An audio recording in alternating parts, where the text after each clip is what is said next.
Pretty sure I was almost lured into a sinister Halloween trap. I have called and reported it to the police, and I'm home safely, but guess I'm still in shock. I finished work early today, and so I decided to go out for a run. I set out around 4:30 and decided my usual routes, which cross many roads, will not be very practical. And so I took an alternate route along a canal towpath and some pathways through woods that I knew would be less busy. Everything was going well. I was pushing myself steady until I got to a pathway on the back around 6 kilometers into the route.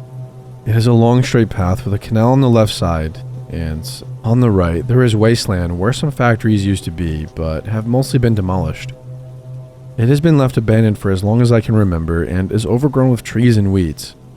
But there are odd bits of an old factory that for some reason weren't fully demolished. As I got level with one part of the factory, which still had some old metal fire escape steps attached to it, I noticed a rough looking guy sat on the wall with his legs hanging down. He jumped to his feet as he saw me coming and shouted something, but I couldn't make it out. As I came level to where he was, I heard him say, "Wait there, can you help me find my phone?" He said this while he was running down the steps, and so I stopped as I got level with where the bottom of the steps were, meaning we were just standing a few feet apart, but with the fence in between us. It was a really old iron fence with vertical metal bars that have spikes at the top like you sometimes see around churches and stuff. He asked me if I could help him find his phone again, saying he had dropped it somewhere nearby, and asked if I could ring his number so we could listen for it. I felt I couldn't exactly refuse as my phone was strapped to my arm, so I said he could tell me the number, and I took my phone off my arm and unlocked it. He blurted out a phone number but said it far too fast and didn't begin with 07, which made me start to feel like something wasn't right. Although I was beginning to suspect at this point, I wasn't really worried. I am in pretty good shape. I had a big size and weight advantage over him, plus there was a fence between us. He didn't seem in very good physical shape and seemed like he might be homeless. I figured if he tried to mug me for my phone, his only chance would be if he pulled a knife, so I made sure to stay a good distance away from the fence and kept my eye on where his hands were. So I told him I didn't catch any of the numbers because he said it too quickly, and he came out with another number this time. It did have a 07 at the beginning. I entered 7 numbers, then he started to look around, saying, "I can't hear it. Come and help me look," as he looked around at the ground. I was about to say that I hadn't even finished dialing when a much larger guy appeared from behind a section of the wall to my right. He was also really scruffy looking, and from the look of his eyes, it seemed like he was on drugs. He came out saying he could hear the phone ringing over towards him and beckoned me to come through a gap in the fence and help look. The first guy said, "It's ringing, yeah?" And I told him it was, even though I still hadn't dialed the last digits, and now I was sure they were trying to lure me to come over to that side of the fence.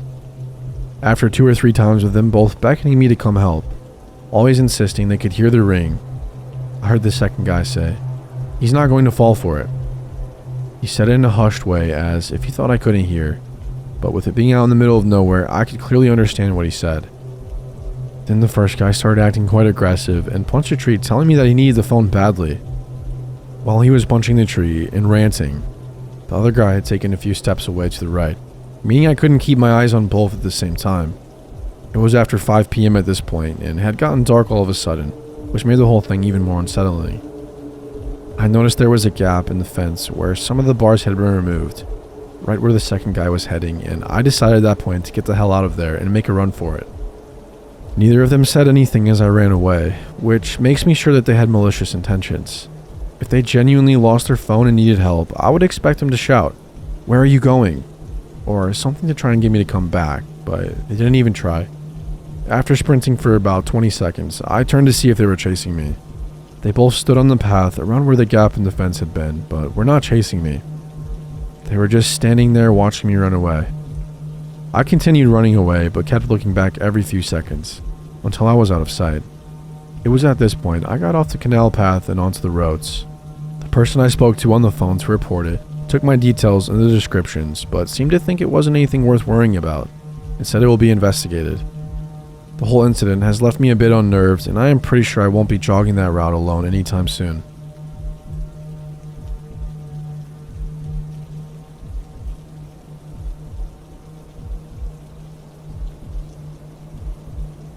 Ever since I started living at this house, weird things have been happening. It regularly sounds like someone is walking on the outside of the house at night, and it's starting to freak me and my roommates out. For some context, this is a college house.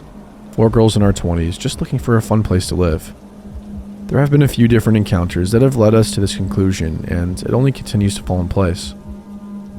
Let's go back to this summer when the first break-in was. An evening in September, in the middle of the week. The garage door. The garage has never been used by us other than for storage. Opened, and one of us was at home with the music blasting.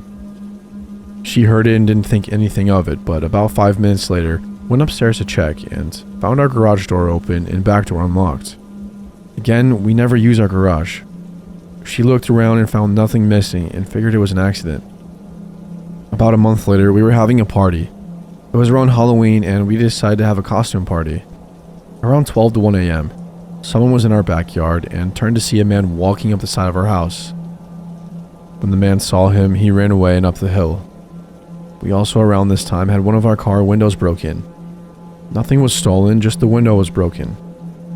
Last night while driving around, we noticed a car we had seen drive by a few times and followed it up the hill. The man in this car, a middle-aged white man, very receding hairline and arms covered in tattoos, comes to a complete stop in the middle of the street and turns around to look at us, then pulls to the side of the road. He waited there for a few minutes, and we waited one street over. We saw him turn left and followed him into the neighborhood in front of ours. We lost sight of him and drove around the neighborhood a bit more. When driving in front of our house, we were wondering if anyone behind could see into our rooms, and went to look in the street behind. The house that had direct view into my room happened to have the same car that was driving around our house, sitting right in front of it. This car is very distinct. It's an old white sedan, with a black shoe mark on the rear bumper. We immediately went back to our house and looked out the window of the house and realized we had seen someone there before.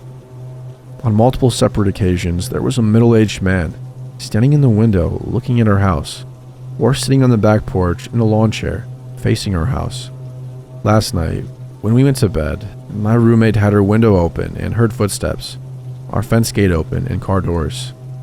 The footsteps sounded like they were directly outside her window, and I also heard them. Normally I wouldn't jump to conclusions, but I feel like these encounters just connect too well to be coincidental. If anyone has any ideas or input, please let me know. We are genuinely getting scared. I will update if anything happens. Update. Yesterday morning, my roommate and I woke up to find that it had snowed and there were shoe prints outside. These clearly showed the path the person is taking, and it is exactly what we have been thinking. The footprints appear to start in the neighbor's yard at the far fence, and then come down to the gate right next to our rooms. He walked directly under my roommate's window and turned around. His back was to the house, which is why we think he is either listening or watching in our windows. The window he was sitting under also just happens to look right up into my roommate's bed, if not closed right. After that, the footprints go towards my room, and then he turns back to the neighbor's path on the side of their house. This just confirms what we've already been thinking, and it just happens to be the side we don't have a camera on.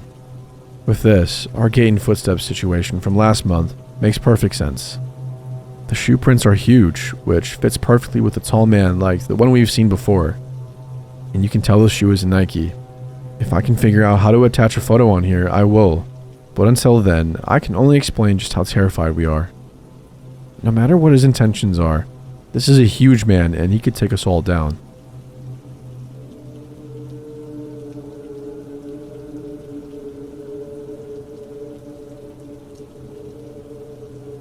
We've been in this house almost 2 months now. I love it. 5 acres and a lovely home. Great place to raise my kids. Then I met the neighbor across the road. Turns out his daughter lives to our left, nephew to our right, sister 2 houses one way, brother 3 houses the other way. Not uncommon, but still interesting to learn. I think the guy's 82, but he looks and acts like he's 60. He's also the most sexist person I've ever met. He told us that our yard is to be mowed every 5 days. This is farmlands and there is no HOA, and my yard is a hayfield that we are baling. He said that I am not to address him directly, but to have my husband call or go through his wife if we need anything. He said I should grow my hair out, asked to look more motherly. I just smiled and nodded, attributing his attitude to age. Days later, a knock on the door. The gentleman introduces himself as neighbor diagonally across the street, hands me a Bible, and says, "Everyone on the street attends a certain church." His smile is all teeth. Everything about him screams sleazeball. He then turns, still grinning, walking down my porch, and said, "See you there Sunday," before I can even answer. Saturday, my husband is outside when a car pulls up. First neighbor's wife walks right into my house like she owns the place, gasps at the Halloween decorations, and asks to speak to the woman of the house, privately outside. Yeah, outside sounds like a great idea. I snapped, more than a little agitated. Again, I consider age. Among the topics were, you need to mow the yard. You need to take down those skeletons. They are vulgar. I'll be babysitting your infant son twice a week for 5 hours since he is the first. Shit you not, her exact words. Fresh blood in the area in a long time. At this point, my mama bear becomes way stronger than my southern manners, so I stand up and tell her to leave. She seems unfazed, telling me I need to be more ladylike, so I tell her, leave, or I call the cops. She huffs and leaves. She or her husband have parked in the road and stared down my house twice now. The church fellow has left us handwritten letters in our mail every week since the first Sunday. "We missed you at church this Sunday. You need to be there this week." I already went to the bumfuck backwoods useless cops for whatever good it did me. I feel like I moved into the Wrong Turn movies.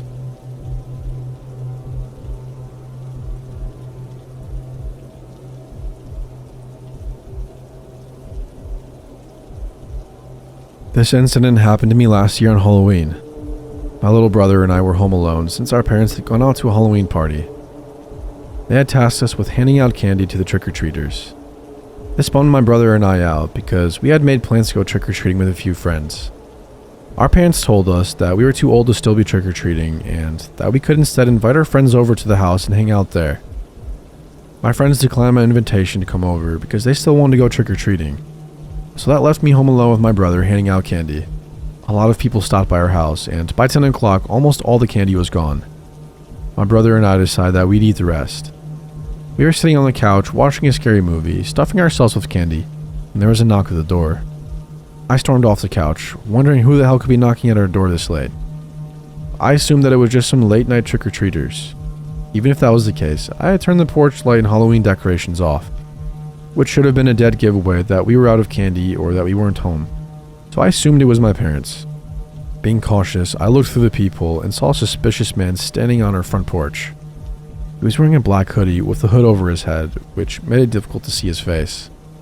The only detail of his face I could spot was that he had a beard and dry, crusty lips. So there was no way that this guy was a trick-or-treater, because he wasn't wearing a costume and was far too old to be trick-or-treating alone. His hands were stuffed in the front pocket of his hoodie, and he always looked very thin. Every single red flag went off in my head about this guy. There was no way in hell I was going to open the door. Still looking through the people, I watched as he knocked on the door again. He seemed desperate for us to open the door and was shaking a bit. It wasn't cold outside, definitely not cold enough for someone to be trembling like that. He was giving me a bad vibe and I wanted to get rid of him as soon as possible. "We are out of candy," I shouted to him. I watched as a smile spread across his face. It wasn't a friendly smile. "Are you alone in there?" the man asked, almost in a mocking voice. His voice was raspy and dry. "Should I call the police?" my little brother asked me quietly, gripping his cell phone. The man let out a low grumble and said, "Sounds like you are not alone in there." I continued to watch him through the people. His hands were still wedged tightly in his pocket and he was shaking a bit. I began to wonder if he was armed. I decided to take action and spoke to him in the most intimidating voice I could.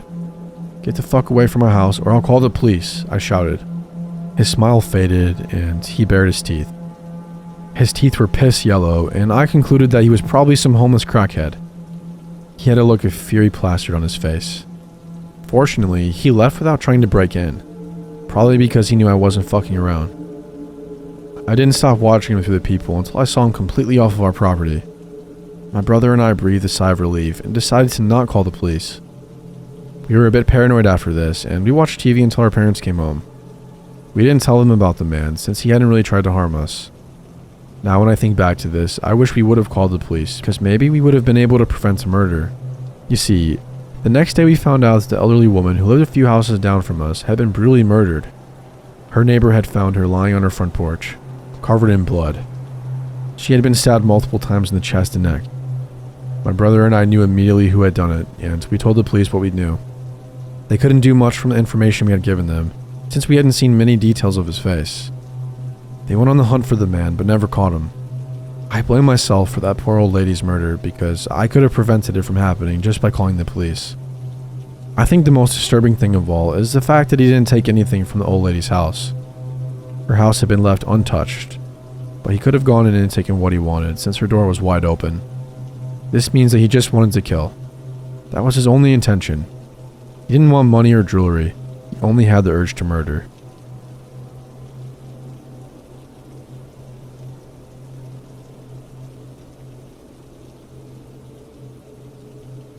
My husband Jim and I own an antique business in a big old bizarre barn of a building. 5 floors, multiple other tenants including a restaurant. Last Halloween we locked up the business at 5 p.m. and we went to an early dinner across town. Then we got a call from Sonatrol, our security monitoring company, at 6:30. A motion detect on the lower level. We left in a tearing hurry, but figured it's a bird or a rat. We don't have rats, but something. Maybe a cat. It's way too early for a break-in after all. I went inside the main level upstairs and disarmed the alarm. I started fumbling noisily with the keys and the big iron gate, one of many that separate the floors at night. Jim checked the perimeter outside for signs of a break-in. Nothing. Doors and windows intact. Definitely absolutely a bird, or a rat, or a cat. Dusk was long gone. The shadows had settled in and taken over. Just wardrobes loomed in the dark. Wardrobes and nothing more, right? I headed down below to the location of the alarm, trusting that Jim would follow. I am accustomed to the building after dark, so I just turned on my phone light, not the overheads, and I walked around boldly like I owned the place. I looked in the corner with the motion detector. Nothing. Just its red eye blinking mindlessly at me. No rats, no cats, no birds. I turned and went the other way while Jim poked around a few aisles over. And there it was. Some sort of break-in kit in the middle of the floor. Bolt cutters, a fire extinguisher, just sitting there, waiting. I have never gotten a bigger case of sheer terror so fast. After all, there was no broken window or door. So he was still there, in the dark, with me. I hissed, Jim, please, come here. And he didn't hear me. I literally couldn't scream. Just like in those stupid dreams, my voice stuck. Just me, the break-in tools, and a hostile presence lurking in the dusty shadows, watching, while I whispered for someone to save me. Finally, 1,000 years or maybe 10 seconds later, Jim wondered what was going on, and he came to see. He saw what I was frozen pointing at, and was like, oh fuck. We bolted out of the front door to call 911, and we abandoned the building to the burglar. An eternal 5 minutes later, the police showed up and were initially pretty unimpressed with our find of the crowbar and fire extinguisher, until we pulled up the security footage that revealed the actual horror. The face of my new sleep paralysis demon, I share with you. So this guy, as is obvious, he is built like a lean, mean brick shithouse. He'd crouched on a landing behind a bookcase when we closed, and watched me and my staff lock up, bided his time. Then, calm as could be, he walked out and went to the men's restroom in the hallway downstairs. That area isn't set for motion detect for a variety of reasons. He spent a while in there moving around with the door open. He constructed the mask using one of ours and a fake flower wreath to hold it on, purple plastic clematis. He looked right into the camera barefaced and then put the mask on, stared at it in his mask for a time, and finally put his gloves on. He stacked a few solid body vintage suitcases in front of a tall iron gate and hopped right over like he was nothing. He ran down the hall, triggering the 6:30 silent alarm, and looped the floor. He ran back into the hall and moved a ladder to hop back to the other side of the gate, and bizarrely, just repeated the whole thing a few times. Then he went to the basement, wormed over a 15-inch gap, over yet another iron gate. Then he got the tools out and peeled apart one of our steel lockboxes with a crowbar and stole a handful of our keys to access showcases. At this point, he heard me fumbling with the gate and keys upstairs. He ditched the stolen keys and tools and hid, watching me while he waited in the dark. We exited to call 911 and he ran back to the basement. In the basement, there is access to a dirt tunnel that circles the perimeter of the building. He broke the door open and entered. Spiders the size of dinner plates live in there. He had no light. It's muddy and dank. It's, in a word, petrifying. There is a tiny exit hatch. If you walk the whole thing and take the multiple turns, that dumps you into the busy kitchen of a restaurant, whereupon one would need to stroll past the line cooks, out into the restaurant proper, with cameras, and then one could leave through the front door, plastered with mud, which does leave tracks, speaking from experience. When we found it, there was a clear entrance into the tunnel, but no exit tracks. No muddy footprints. Nobody walking out on the restaurant cameras, and the cooks noticed nothing. It was a busy night, though. Reviewing the footage, timing it all, tracing its path from camera to camera, and searching the building carefully took hours. By the end, all of us, including the police, were starting to lose our collective cool and freak out. There was no chill, when even the guys with guns were rattled. After all, where the fuck did he go? Jim and the two other officers had no choice but to walk the dirt tunnel. The cops took one look and were like, absolutely not. Jim insisted, and so they made him walk point. They made it about half the tunnel before the cops were like, no, you are leaving with us and we're going to review more footage from the restaurant, where there are no spiders, and screw this. Jim got the okay from them to board up both ends of the tunnel, which he did. And thus, the story ends. The pictures got widely spread, but we got no useful leads, despite the decent face shot. Did he indeed crawl out a hatch in the busy kitchen and stroll out past the cooks, leaving no trace of mud? I guess. We got no suspicious smells coming out of the tunnel in later weeks and months, but nobody has walked the far side since. We only unboarded the tunnel last week for the split water main shenanigans. I have vowed I will use his skull in this year's Halloween display if he's dead down there.